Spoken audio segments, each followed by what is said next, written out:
Hello welcome students. हम पढ़ रहे हैं क्रॉप इम्प्रूवमेंट और क्रॉप इम्प्रूवमेंट में हमने जो कल देखा था इससे पहले वाले जो यूनिट था हमारा उसके अंदर जो है क्रॉप इम्प्रूवमेंट के 3 प्रोसेसेस होते हैं। एक तो सबसे पहले क्या है कि वैरायटी को कैसे इम्प्रूव किया जाए। पहला था हमारे पास क्या, क्रॉप वैरायटी इम्प्रूवमेंट।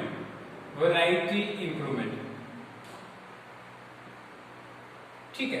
तो वैरायटी में हमने देखा कि हम जो सीड्स जो है उसको इंप्रूव करते हैं या जो प्लांट्स के जो जेनेटिक मेकअप को चेंज कर देते हैं, ठीक है। जिसके अंदर जो है डिफरेंट ब्रीडिंग टेक्निक्स थी, जिसमें हाइब्रिडाइजेशन भी था, जहां दो डिफरेंट जो हम जो प्लांट्स को क्रॉस करते हैं, या फिर जो कन्वेंशनल ब्रीडिंग टेक्निक था, अच्छे से प्लांट्स चूज करके जो उनको ग्रो करते हैं।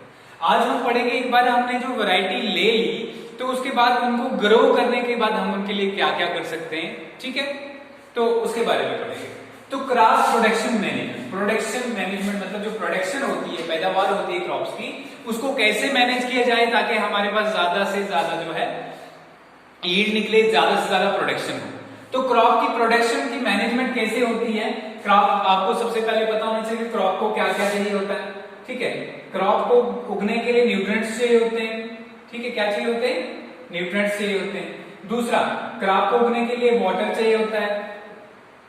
तीसरा जो है उसको और क्या चाहिए होता है, वाटर हो गया, ठीक है। और जो है उसके अलावा बाकी जो है क्लाइमेटिक कंडीशन, जैसे टेम्परेचर हो गया, क्लाइमेटिक कंडीशंस वगैरह उस सब की जरूरत होती है, ठीक है।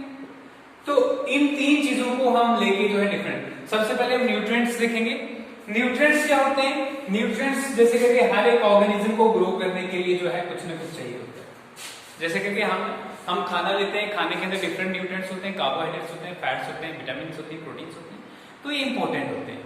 तो इसी तरीके से जब प्लांट अपनी खुराक तो खुद तैयार करते हैं, लेकिन उनके लिए भी कुछ बेसिक एलिमेंट्स रिक्वायर होते हैं जिनके बिना वो ग्रो नहीं कर सकते, ठीक है।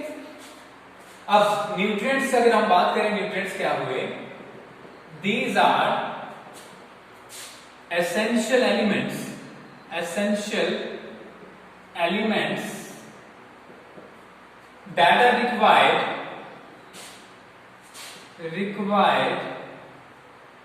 for proper growth of plant, ठीक है। तो एसेंशियल एलिमेंट्स जो है प्लांट्स को चाहिए होती हैं, अगर उनकी प्रॉपर ग्रोथ होनी हो तो इसके बिना उसकी ग्रोथ नहीं होती, ठीक है। क्योंकि सारे के सारे ऑर्गेनिक कंपाउंड जो भी मैन्युफैक्चर होते हैं प्लांट के अंदर, तो उनके लिए कुछ ना कुछ चाहिए होता है। जैसे करके हम एग्जांपल ले लेते हैं, क्या चाहिए होता है हमारे अंदर जो है, हमारे अंदर न्यूक्लिक एसिड्स होते हैं, ठीक है। डीएनए होता है, उसको न्यूक्लिक एसिड से बना होता है। तो न्यूक्लिक एसिड्स में क्या होगा? न्यूक्लिक एसिड्स में हमारे जो होता है डिफरेंट टाइप की जो है बेसिस होती है, नाइट्रोजनस बेसिस, उसमें नाइट्रोजन है तो नाइट्रोजन भी चाहिए होता है, ठीक है। फिर फास्फोरस प्रेजेंट होता है न्यूक्लिक एसिड के तो अंदर, तो जब फास्फोरस मिलेगा ही नहीं तो होगा कहां से, ठीक है। यही बात है, तो फास्फोरस भी चाहिए होता है। इस तरह कार्बन जो है हमारी सारी बॉडी के अंदर जो जितने भी कार्बोहाइड्रेट्स हम खाते हैं तो कार्बोहाइड्रेट्स में कार्बन होता है। तो ये सारे न्यूट्रिएंट्स जो इंपॉर्टेंट होते हैं। अब ये न्यूट्रिएंट्स जो होते हैं जो प्लांट्स यूज करते हैं, ये 2 टाइप्स के हो सकते हैं। एक टाइप हो सकती है जो लार्ज क्वांटिटीज में चाहिए होते हैं। लार्ज क्वांटिटीज में अगर चाहिए होते हैं तो उनको कहते हैं हम मैक्रो न्यूट्रिएंट्स। क्या कहते हैं? Macro nutrients. क्या है? Those nutrients which are required in larger quantities, these are known as macronutrients. On the other hand, some nutrients are required in small quantities. ठीक है, स्मॉल क्वांटिटीज में कुछ जो है न्यूट्रिएंट्स चाहिए होते हैं, उनको हम क्या कहते हैं? माइक्रो न्यूट्रिएंट्स कहते हैं। क्या कहते हैं? माइक्रो न्यूट्रिएंट्स कहते हैं।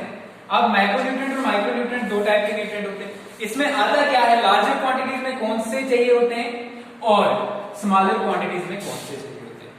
अगर हम लार्जर क्वांटिटीज की बात करें तो लार्जर क्वांटिटीज में जो चाहिए होते हैं उसमें आता है नाइट्रोजन, फॉस्फोरस, ठीक है। फिर आ गया हमारे पास पोटेशियम, ठीक है। फिर आ गया हमारे पास कैल्शियम, ठीक है। ये हो गया पोटेशियम, कैल्शियम, और इसके अलावा जो है मैग्नीशियम और सल्फर भी आता है। और क्या आता है? मैग्नीशियम और सल्फर, ठीक है। तो ये न्यूट्रिएंट्स जो हैं प्लांट्स को किसमें चाहिए होते हैं? लार्जर क्वांटिटीज में। तो इनको क्या कहते हैं हम? Macro nutrients. अगर दूसरी तरफ जो है मैक्रो न्यूट्रिएंट्स के बाद हम माइक्रो न्यूट्रिएंट्स की बात करें तो माइक्रो न्यूट्रिएंट्स में जो है माइक्रो न्यूट्रिएंट्स में क्या क्या आता है? आयरन, मैग्नीज, बोरान, जिंक, ठीक है, ये चार आ गए। और इसके अलावा जो है इसमें आता है कॉपर, मोलिबेडनम और क्लोरीन। कॉपर, मोलिबेडनम और क्लोरीन, ठीक है। तो ये सारे न्यूट्रिएंट्स जो होते हैं वो प्लांट्स को स्मॉलर क्वांटिटीज में चाहिए होते हैं। तो ये न्यूट्रिएंट्स जो है ये न्यूट्रिएंट्स इंपॉर्टेंट है, इनके बिना क्या प्रॉब्लम हो सकती है प्लांट्स को? देखिए डेफिशिएंसी जो है, अगर ये डेफिशिएंसी हुई न्यूट्रिएंट्स की तो क्या होता है? एक प्लांट की स्टंट ग्रोथ रहती है, रुकी हुई ग्रोथ रहती है, मींस प्रॉपर्ली ग्रो नहीं करता, एक चीज। दूसरा जो है सीड की प्रोडक्शन कम होती है, सीड प्रोडक्शन इज रिड्यूस्ड,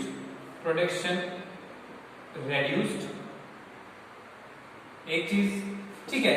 इसके अलावा इनहिबिट्स फिजियोलॉजी जो प्लांट के अंदर सारे प्रोसेस जो चलते हैं उनको रुक जाते हैं। जैसे कि अगर हम बात करें नाइट्रोजन, फास्फोरस, पोटेशियम वगैरह, ये प्लांट्स जो है इनके बिना जो है प्लांट्स के न ही स्टेम अच्छे ग्रो करते हैं और न ही लीव्स अच्छे ग्रो करते हैं, ठीक है। और इनकी कमी की वजह से जो है डिजीजेस भी जो है प्लांट्स के ऊपर ज्यादा होने के चांसेस रहते हैं। तो न्यूट्रिएंट्स इंपॉर्टेंट है। अब न्यूट्रिएंट्स मिलते कहां से उसकी बात करते हैं, ठीक है। कहां से हम प्लांट्स को न्यूट्रिएंट्स प्रोवाइड करते हैं? ये तो न्यूट्रिएंट्स से कि कौन कौन से प्लांट्स यूज करते हैं। प्लांट्स जो न्यूट्रिएंट यूज करते हैं वो दो तरीके से मिल सकते हैं, ठीक है। कौन कौन से मिल सकते हैं? एक मिल सकते हैं मैन्यूर से और दूसरा मिल सकते हैं फर्टिलाइजर्स, ठीक है। अभी मैन्यूर क्या है? मैन्यूर जो है वो ऑर्गेनिक वेस्ट होता है, ऑर्गेनिक वेस्ट, ठीक है। ऑर्गेनिक वेस्ट जो होता है, ठीक है, ये फिर से दो टाइप का है। एक तो हमारे पास जो है एक वाला आ गया जिसको हम कंपोस्ट कहते हैं, कंपोस्ट, और दूसरा आ गया वर्मी, सॉरी इसी के साथ जो है वर्मी कंपोस्ट भी, वर्मी कंपोस्ट, और दूसरा जो है ग्रीन मैन्यूर। अब देखिए कंपोस्ट और वर्मी कंपोस्ट क्या है? कंपोस्ट मोस्टली हम क्या करते हैं कि जो एनिमल्स का एक्सक्रीटा है, जो हम डोमेस्टिक एनिमल्स यूज करते हैं जैसे काऊ हो गया, बफेलो हो गया, ठीक है, उनसे निकलने वाला एक्सक्रीटा यानी कि जो गोबर होता है उसको हम यूज करते हैं, ठीक है। पहले उसको कोशिश करते हैं हम सड़ाने की कोशिश करते हैं। मोस्टली यहाँ पे गांव में आप देखते हो कि उसको सड़ाते भी नहीं है, डायरेक्टली जो खेतों में डालते हैं वो खुद ही वहां पर सड़ जाता है, ठीक है। लेकिन अगर एक्चुअली देखा जाए तो उसको पहले कहीं अच्छी जगह पे सड़ाना चाहिए जाके, जो माइक्रोब्स जो है जो प्लांट्स को बाद में इन्फेक्ट ना करें, लाइव प्लांट्स को। तो इसमें क्या किया जाता है? ये एनिमल्स का कंपोस्ट और वर्मी कंपोस्ट की बात हो रही है। एनिमल जो है, एनिमल्स का एक्सक्रीटा, ठीक है, ह्यूमन बींग्स जो है, ठीक है, ह्यूमन बींग्स का वेस्ट मटेरियल भी जो है, ह्यूमन वेस्ट ऑर्गेनिक होने चाहिए भाई, जिसमें सीवेज भी आता है, ठीक है, ऑर्गेनिक वेस्ट। और इसके अलावा जो है डेड पार्ट्स ऑफ प्लांट्स, इनको क्या काम करते हैं हम? इनको पहले एनारोबिक बैक्टीरिया की हेल्प से सड़वाने की कोशिश करते हैं। जब सड़ जाता है मतलब डिकम्पोज करने की कोशिश करते हैं, ठीक है। जब ये डिकम्पोज हो जाता है तो डिकम्पोज होने के बाद इसको हम खेतों में डाल देते हैं, जिसके बाद क्या होता है? जिसके बाद वो वहां पे न्यूट्रिएंट्स जो है रिलीज करते हैं, ठीक है। कुछ मिनरल्स रिलीज करते हैं और बाकी जो है किस फॉर्म में रहता है? वो बाकी ऑर्गेनिक वेस्ट की फॉर्म में रहता है। और ये क्या काम करता है? ये जो सॉइल प्रोफाइल को बनाने में हेल्प करता है। सॉइल प्रोफाइल क्या होता है? सॉइल के अंदर डिफरेंट चीजें होती हैं, सॉइल के अंदर हवा होती है, सॉइल के अंदर पानी होता है, तो इन सारी चीजों को मेंटेन करने के लिए ये इंपॉर्टेंट है, ठीक है। दूसरी तरफ ग्रीन मैन्यूर है हमारे पास। ग्रीन मैन्यूर ये किसके अंदर आ रहा है? मैन्यूर के अंदर आ रहा है। ग्रीन मैन्यूर में क्या होता है कि जब हमें फसल उगानी होती है उससे पहले कुछ देर में क्या करते हैं हम? उससे पहले जो है हम एक प्लांट्स को उगाते हैं, ठीक है। जैसे कि सन हेम्प एक प्लांट है, ठीक है, सन हेम्प, इस प्लांट को उस खेत में उगा देते हैं और जैसे वो छोटे छोटे प्लांट्स बन जाते हैं तो उसके बाद जो है हम उनको उस खेत को दोबारा से फ्लो करते हैं और वो डेड जो प्लांट्स जो है वो सॉइल के अंदर चले जाते हैं, ठीक है। और वो जो है न्यूट्रिएंट्स प्रोवाइड करते हैं, क्योंकि ये नाइट्रोजन फिक्सेशन वगैरह में हेल्प करते हैं बहुत से, तो इसलिए जो है वहां पे नाइट्रोजन के बहुत सारे जो है न्यूट्रिएंट्स जमा हो जाते हैं, नाइट्रोजन और डिफरेंट एलिमेंट्स के। तो इस तरीके से जो है हम ऑर्गेनिक फार्मिंग कर सकते हैं, लेकिन मतलब क्या है कि केमिकल्स का नहीं यूज करेंगे, डायरेक्टली ऑर्गेनिक तरीके से यूज करेंगे। दूसरा है हमारे पास फर्टिलाइजर्स। फर्टिलाइजर्स में हम क्या करते हैं, कमर्शियली कुछ न्यूट्रिएंट्स को प्रोड्यूस करते हैं फैक्ट्रीज के अंदर। फैक्ट्रीज के अंदर हम जो है न्यूट्रिएंट्स को प्रोड्यूस करते हैं जिसमें मोस्टली 3 चीजें होती हैं, नाइट्रोजन, ठीक है, फास्फोरस और पोटेशियम, ये 3 चीजें होती है, ठीक है। लेकिन कभी कभी क्या होता है कि इरिगेशन की वजह से या एक्सेसिव रेनफॉल की वजह से ये जो हमारे पास ये जो फर्टिलाइजर्स हैं ये बह जाते हैं और वाटर पोल्यूशन काज करते हैं, ठीक है। और इनको जो है कब यूज करना है उसके बारे में प्रॉपर जानकारी होनी चाहिए, मतलब कब जो है इनका मैक्सिमम जो प्लांट्स के ऊपर जो असर होगा उसके बारे में प्रॉपर जानकारी होनी चाहिए, कितना पानी देना है उसके देने के बाद या क्या नहीं देना है वो सब जानकारी हमें रखनी चाहिए। तो ये हमारे फर्टिलाइजर्स क्या हेल्प करते हैं, ये भी न्यूट्रिएंट्स प्रोवाइड करने में हेल्प करते हैं। ये कमर्शियली आपको जिसको हम जनरली खाद बोलते हैं, ठीक है, 2 कलर की आती है, व्हाइट खाद, ब्लैक खाद, ठीक है। तो पोटाश, ब्लैक को जो है पोटाश कहा जाता है मोस्टली, तो पोटाशियम जो है उसमें या फिर नाइट्रोजन, फास्फोरस वगैरह जो है ये व्हाइट कलर की खाद के अंदर जो है मोस्टली पाए जाते हैं और प्लांट्स के लिए बहुत इंपॉर्टेंट है। ये क्लियर हो गया। अब दूसरी चीज है, प्लांट्स को न्यूट्रिएंट्स तो है, पानी भी प्रॉपरली चाहिए, ठीक है। अगर आप देखोगे तो एक मक्की का जो पौधा है एक दिन में 7 से 8 लीटर पानी रेस्पायर कर देता है, ठीक है, ट्रांसपायर कर देता है। तो जब वो पानी उतना आता कहां से, वो तो जमीन से लेता है, तो इतना पानी फसल को होना चाहिए ताकि वो अच्छे से ग्रो करे। तो इसके लिए जो है हमें क्या करना है, हमें प्रॉपरली, क्योंकि इंडिया के अंदर अगर हम देखें तो मोस्टली किस पे डिपेंड करते हैं, रेनफॉल के ऊपर। अगर रेनफॉल नहीं हुआ, ड्रॉट पड़ गया तो पूरे का पूरी फसल हमारी बर्बाद हो जाती है। इसलिए हमने आर्टिफिशियल मेथड, हम पानी से जो है कैसे पानी हम अरेंज करें ताकि हमारी प्रोडक्शन बेटर हो, उसके लिए हमने इरिगेशन का जो है सिस्टम चूज किया। इरिगेशन में हम सिंचाई करते हैं, कौन कौन से मेथड्स यूज होते हैं, एक तो सबसे पहले वेल्स यूज होते हैं, ठीक है। वेल्स में कौन कौन से 2 टाइप के वेल्स हो सकते हैं, एक नॉर्मली जिससे हम पाइप से जो है पानी बाल्टी डाल के जो है पानी निकालते हैं, एक वो सिस्टम होता है। दूसरे पंप्स वाले वेल होते हैं, ठीक है। पंप्स वाले वेल्स जो होते हैं वो डीपर, थोड़ा डीपर स्ट्रेटा से पानी निकाल, दूर से थोड़ा अंदर से पानी निकाल के लाते हैं, ठीक है। तो वेल्स यूज करते हैं। फिर कैनाल्स है, जैसे करके आप देखोगे बहुत बड़ी कैनाल सिस्टम है। अगर कोई जो है जम्मू के आसपास गया होगा तो अखनूर से हमारी एक बेस्ट जो कैनाल निकलती है, रणबीर कैनाल उसको कहते हैं, ठीक है। तो कैनाल क्या किया जाता है, दरिया से जो है एक पूरा पानी का एक धार निकाली जाती है, जिससे डिफरेंट फिर आगे जो है स्मॉल कैनाल्स जो बनाई जाती है और वो खेतों तक पहुंचाई जाती है ताकि खेतों को पानी मिले। दूसरा ये तरीका है, ठीक है। तीसरा है river lift system. River lift system में क्या किया जाता है कि अगर सपोज करो कि जो कुछ चीजें हाइट में होती हैं दरियाओं से, तो वहां पे दरिया से डायरेक्ट कैनाल नहीं बना सकते, तो वहां पे हम लिफ्ट पंप्स लगाते हैं बड़े बड़े, और उन पंप्स की हेल्प से जो है पानी को पंप करके जो है आस पड़ोस रिवर के आसपास की जो जगह है वहां पे इरिगेशन के लिए यूज करते हैं। तीसरा टैंक्स है, ठीक है। ये सारी चीजें हम यूज करते हैं, टैंक्स का भी यूज करते हैं, छोटे छोटे हम टैंक्स बनाते हैं और उसके अंदर पानी स्टोर करके रखते हैं। इसके अलावा अगर आप बात करोगे तो रिसेंट टाइम में एक बहुत ही फेमस चीज चल रही है, क्योंकि पानी की बहुत कमी है, सिर्फ 1% फ्रेश वाटर हमारे पीने के काबिल है, ठीक है। 3 से 4% फ्रेश वाटर धरती के ऊपर है, जिसमें से 1% पीने के काबिल है। तो इसकी कमी के लिए हमने और ग्राउंड वाटर को हम कंटिन्यूसली, आपने देखा होगा बाजार जो सिटीज होती हैं उनमें हैंडपंप्स लगे होते हैं, बहुत सारा ग्राउंड वाटर जो है उसको भी खत्म कर रहे हैं। तो वापस रिप्लेनिश कैसे हो उस पानी को, उसके लिए हमने क्या किया है, रेन वाटर हार्वेस्टिंग का एक मेथड अपनाया है। उसमें क्या करते हैं, हम तो रेन वाटर को छोटे छोटे डैम्स बना के खेतों में उसको रोक के रखते हैं और वो पानी पॉपुलेट करके जैसे जमीन के अंदर जाता है तो वो हमारा ग्राउंड वाटर भी मेंटेन रहता है। एक चीज, दूसरा उसको जो छोटे छोटे डैम्स की हेल्प से जो हमने पानी स्टोर किया उसको हम खेतों में भी यूज कर सकते हैं। तो ये पानी का तरीका था जिस तरीके से हम जो है क्रॉप्स को इम्प्रूव कर सकते हैं। क्या हो गया। तीसरी चीज है हमारे पास क्रॉपिंग पैटर्न। क्रॉपिंग पैटर्न क्या है कि किस तरीके से हम क्रॉप्स लगाएं। क्रॉपिंग पैटर्न में हमारे पास 3 चीजें हैं एक है मिक्स्ड क्रॉपिंग। मिक्स्ड क्रॉपिंग के अंदर क्या आता है कि आप दो क्रॉप्स एक साथ लगा देते हो। जैसे आपने देखा होगा, अगर गांव से कुछ बच्चे होंगे फैमिलियर होंगे इस चीज से, कि मक्की के साथ साथ में हम राजमा के वो भी लगा लेते हैं। That is mixed cropping. मतलब वो राजमा जो है मक्की की हेल्प से उनके ऊपर चढ़ के जो है बेटर यील्ड, अगर दो में से, इससे फायदा क्या होता है कि अगर एक के लिए सुटेबल इन्वायरमेंट नहीं होगा तो हो सकता है दूसरी चीज बन जाए, अगर दो में से एक नई चीज बन जाए। तो एक इसके अंदर होता है मिक्स्ड क्रॉपिंग के अंदर। दूसरा होता है इंटर क्रॉपिंग, ये हम एक ही जगह पे करते हैं। इंटर क्रॉपिंग में क्या करते हैं हम, इंटर क्रॉपिंग के अंदर जो है हम क्रॉप्स को जैसे करके एक एरिया ले लिया हमने, उसको हम बांट देते हैं और जो है स्ट्रिप्स में क्रॉप्स लगाते हैं। सपोज कीजिए इस एरिया में हमने क्या लगाया, इस एरिया में हमने चने लगाए और इस एरिया में हमने गेहूं लगाए, फिर चने लगाए और फिर गेहूं लगाए। वो जो डिफरेंट मीन्स एक क्रॉप के साथ में दूसरा क्रॉप बारी बारी जो है यूज करते हैं। इससे बेनिफिट क्या होता है कि सपोज करो इस एरिया में कोई जो गेहूं में अगर बीमारी फैली, तो बीच में जो है हमारे पास चने का स्ट्रिप होगा, वो चने में नहीं लगेगी वो बीमारी, तो डायरेक्टली जो है बाकी वाला स्ट्रिप बच जाएगा। तो कहीं ना कहीं हम इसको डिजीज से भी बचाते हैं।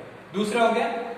तीसरा जो है क्रॉप रोटेशन वाला सिस्टम है, जो हमारे यहाँ पे मोस्टली यूज होता है, क्रॉप रोटेशन। अभी क्रॉप रोटेशन वाली क्या चीज है, क्रॉप रोटेशन में हम क्या करते हैं कि एक सीजन में एक क्रॉप उगाते हैं, दूसरे सीजन में दूसरी क्रॉप उगाते हैं। इससे क्या होता है कि वीड्स जो है वो वीड्स कम होती हैं। ठीक है, अगर हम बार बार एक ही क्रॉप उगाते रहेंगे तो उसमें प्रॉपरली वैसी जैसी वीड्स जो है, क्योंकि उनकी बच जाती है, वहां पर रेमनेंट्स बच जाते हैं, उसकी वजह से वो इजिली ग्रो कर लेती है। लेकिन अगर हम क्रॉप रोटेशन यूज करें, लेकिन मतलब क्या है, एक क्रॉप के बाद दूसरा क्रॉप यूज करें, तो उसकी हेल्प से भी जो है हमारी वीड्स जो है कंट्रोल हो सकती हैं। ये हो गया दूसरा प्रोसेस खत्म हमारा, जो था क्रॉप प्रोटेक्शन मैनेजमेंट।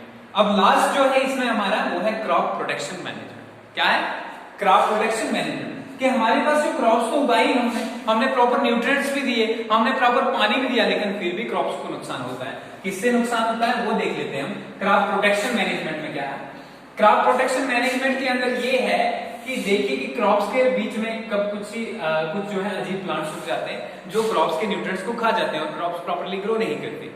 ठीक है, जिनको हम वीड्स कहते हैं। क्या कहते हैं? वीड्स कहते हैं। अगर आपने चिकपी जो है, जो उसको चिकवीड, ठीक है, चिकवीड होता है एक हमारे यहाँ पे, स्पीड वेल होता है, इनको बहुत कॉमन वीड्स हैं, ये हमारे खेतों में पाई जाती है। ठीक है, तो इनको देखा होगा तो बहुत ही एक्सटेंसिवली खेतों के बीच में ग्रो करती है। तो ये क्या करती हैं, जो न्यूट्रिएंट्स प्लांट को चाहिए होते हैं वो ये न्यूट्रिएंट्स ले लेती है और प्लांट्स को प्रॉपर न्यूट्रिएंट्स नहीं मिल पाते और इसकी वजह से प्लांट ग्रो नहीं कर पाते। एक चीज। दूसरा होते हैं पेस्ट्स। दूसरा क्या होते हैं? पेस्ट्स। कुछ ऐसे कीड़े होते हैं, कुछ ऐसे इंसेक्ट्स होते हैं जो क्रॉप्स के ऊपर फीड करना स्टार्ट करते हैं। वो दो तरीके से जो फीड कर सकते हैं, या तो वो तना काट देंगे, या जड़ काट देंगे, या स्टेम काट देंगे, या लीफ काट देंगे, तो उससे नुकसान हो जाएगा प्लांट का। या क्या काम करेंगे, उसका प्लांट का रस चूसने स्टार्ट हो जाएंगे, सैप चूसने स्टार्ट हो जाएंगे, तो उससे भी जो न्यूट्रिएंट्स प्लांट में जा रहे थे वो तो जो पेस्ट है वो ले रहा है। या थर्ड तरीका क्या हो सकता है कि स्टेम को बोर कर देंगे, सीड को बोर कर देंगे, तो कुल मिला के जो हमारी प्रोडक्शन होगी उस पर नुकसान होगा। तो इससे बचने के लिए हमारे पास क्या प्रोसीजर है, कैसे हम मैनेज कर सकते हैं क्रॉप्स को, उसके बारे में बताते हैं। ठीक है, सबसे पहले तीसरी चीज हमारे पास क्या है कि क्रॉप्स के अंदर बहुत सारी डिजीजेस भी लगती है। जैसे करके आपने जो देखा होगा गेहूं के ऊपर जो येलो कलर का एक पाउडरी सब्सटेंस जो लीव्स के ऊपर आ जाता है, ठीक है, that is due to fungi. इसके अलावा बैक्टीरिया की हेल्प से कुछ स्कैब, नींबू को देखा होगा, बाद में बाहर से जो है एक जो है बाहर से ब्लैक कलर का वो पड़ जाता है, निशान पड़ते हैं, दैट इज सिट्रस कैंकर, वो बैक्टीरिया की वजह से होता है। तो बहुत सारी ऐसी डिजीज हैं जो डिफरेंट ऑर्गेनिज्म जैसे बैक्टीरिया, फंजाई और वायरसेस की वजह से होता है। टोबैको जो प्लांट होता है उसके ऊपर टीएमवी, टोबैको मोसेक वायरस है, वो वायरल डिजीज। ठीक है, तो इसके अलावा भिंडी पे लगता है मोसेक वायरस जो है, तो वो डिफरेंट वायरसेस और बैक्टीरिया जो है ये सारे पैथोजन कहलाते हैं जो डिजीज काज करते हैं। अब इनसे कैसे बचें हम? ठीक है, इनसे बचने के लिए हमारे पास क्या क्या मेथड्स हैं? एक मेथड तो है हमारे पास कन्वेंशनल मेथड्स के, हम यूज करें पेस्टिसाइड्स का। ठीक है, पेस्टिसाइड्स का। अभी पेस्टिसाइड्स का जो हम यूज कर रहे हैं इससे नुकसान भी है, फायदे भी है। पेस्टिसाइड्स का यूज तो कर रहे हैं, चलो पेस्ट मर गए, हमारी क्रॉप अच्छी बनी, लेकिन वही पेस्टिसाइड क्रॉप्स के थ्रू जो है हमारे अंदर पहुंच रहे हैं। ठीक है, तो एक मतलब धीरे धीरे जो है फूड चेन के थ्रू पहले प्लांट्स में जा रहे हैं, उसके बाद प्राइमरी प्रोड्यूसर में जा रहे हैं, फिर सेकेंडरी कंज्यूमर में जा रहे हैं और इसी तरह हम तक पहुंच रहे हैं। तो कहीं ना कहीं हमारे अंदर केमिकल्स, अगर आप देखोगे वल्चर जो थी उसकी वो खत्म कैसे होगी एक्सटेंसिव, इसी तरीके से, क्योंकि हम प्लांट्स में मैक्सिमम ये पेस्टिसाइड इंसेक्टिसाइड यूज करने लगे और फिर जो है वो एनिमल्स उनको खाने लगे तो एनिमल्स में वो ट्रांसफर हो गए। तो जब एनिमल्स को वल्चर्स वगैरह खाने लगे तो उसके बाद जो है वो डायरेक्टली उनमें पहुंच गए, या जो है हम एनिमल्स में बहुत सारे एक्सटेंसिव जो है मेडिसिन का यूज करने लगे, उससे वल्चर्स खत्म हो गए। तो कहीं ना कहीं किसी न किसी चीज का साइड इफेक्ट भी होता है। तो पेस्टिसाइड्स जो है इनको यूज कर सकते हैं हम, लेकिन इतना कम ताकि वाटर पोल्यूशन ना हो, ठीक है, कोशिश हो तो अवॉइड ही करना चाहिए। Organic farming is the best जो है हमारे पास तरीका है। तो हम क्या कर सकते हैं इसके लिए, सबसे पहले जो है हम ये कर सकते हैं कि हम एक समर प्लोइंग होता है, समर प्लोइंग क्या होता है कि गर्मियों का बहुत सब सीजन होता है, तब हम खेतों को जोत देते हैं और उसके बाद क्या होता है जो सारी वीड्स होंगी, जो सारे इंसेक्ट्स होंगे उस टाइम पे वो डेड हो जाते हैं, ठीक है, वीड्स मोस्टली, वीड्स से बचने के लिए सबसे बेस्ट तरीका है। दूसरा ये है हमारे पास कि हम ब्रीडिंग करते हैं। जब पहले हमने पढ़ा था कि ब्रीडिंग हम बेस्ट सीड्स चुनते हैं, तो बेस्ट सीड्स हम चूज कर सकते हैं। हमने देखा है कि बहुत सारी हमारी क्रॉप के बीच में ऐसे प्लांट्स भी होते हैं जिनको डिजीज नहीं लगती, तो हम उन प्लांट्स के सीड कलेक्ट करके उनको फर्दर ग्रो करके जो है उनकी प्रोडक्शन बढ़ा सकते हैं, ठीक है। इसके अलावा अगर हम देखें कि हमारे पास कुछ डिजीज रेजिस्टेंट प्लांट होते हैं, कुछ हाई यील्डिंग प्लांट होते हैं, तो ये मेथड्स अपना सकते हैं। इसके अलावा अगर हम बात करें तो जेनेटिकली मॉडिफाइड क्रॉप्स पढ़ा था कुछ हमने शुरू में।